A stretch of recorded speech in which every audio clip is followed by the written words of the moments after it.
Trump ने Iran को phone करके कहा कि वो हमला नहीं कर रहे हैं। ये जानकारी ईरान के राजदूत जो पाकिस्तान में तैनात हैं उन्होंने बताया कि परसों ही रात को ट्रंप का कॉल आ गया था तेहरान में और उन्होंने कहा कि यदि आप लोग प्रदर्शनकारियों के ऊपर अत्याचार बंद करते हैं और जो फांसी देने का प्लानिंग कर रहे थे उसे रोक देते हैं तो मैं आप पर हमला नहीं करूं। इसके तुरंत बाद एयरलाइंस के लिए वो नो फ्लाई जोन खोल दिया जाता है। तमाम प्रकार के अपडेट्स आने लगे कि गल्फ कंट्री लगातार अमेरिका से रिक्वेस्ट कर रहे हैं कि प्लीज आप ईरान पर कोई एक्शन मत लीजिएगा। गल्फ कंट्रीज बार बार ट्रंप को चेता रहे हैं कि सर अभी माहौल सही नहीं है, अगर आपने ईरान पर कोई भी एक्शन लिया तो पूरी तरह से अस्थिरता पनप जाएगी, क्योंकि ईरान की लोकेशन स्ट्रेट ऑफ हॉर्मुज पर बैठी है। अगर गल्फ काउंसिल के मेंबर्स जो राष्ट्र हैं वो कोई भी एक्सपोर्ट करना चाहते हैं तो वो स्ट्रेट ऑफ हॉर्मुज से होकर होता है। अगर ईरान पर हमला होता है तो स्ट्रेट ऑफ हॉर्मुज पूरी तरह बाधित होगी और उसके बाधित होने से एक्सपोर्ट बाधित होगा।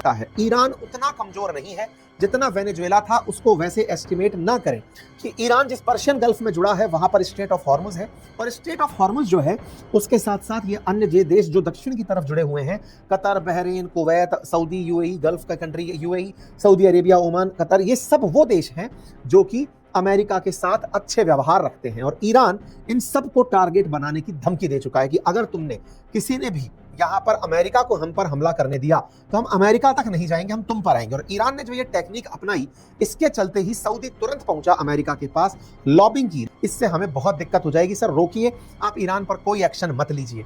स्ट्रेट ऑफ हॉर्मुज ईरान कभी भी बाधित कर सकता है, पूरी दुनिया का तेल प्रभावित हो सकता है। यहां से अगर रास्ता इसने बैन कर दिया तो एशिया के 82% ऑयल की जरूरत इस रास्ते से पूरा होती है। $600 बिलियन का सालाना तेल इस स्ट्रेट ऑफ हॉर्मुज से होकर जाता है। अगर ईरान ने इस रास्ते को बाधित कर दिया तो सर हमारा एक्सपोर्ट रुक जाएगा, आप मारने इसको जाओगे, मर हम जाएंगे। आपसे रिक्वेस्ट है डोनाल्ड ट्रंप, आप रुक जाइए। ईरान की धमकियां काम आई और अमेरिका रुक गया।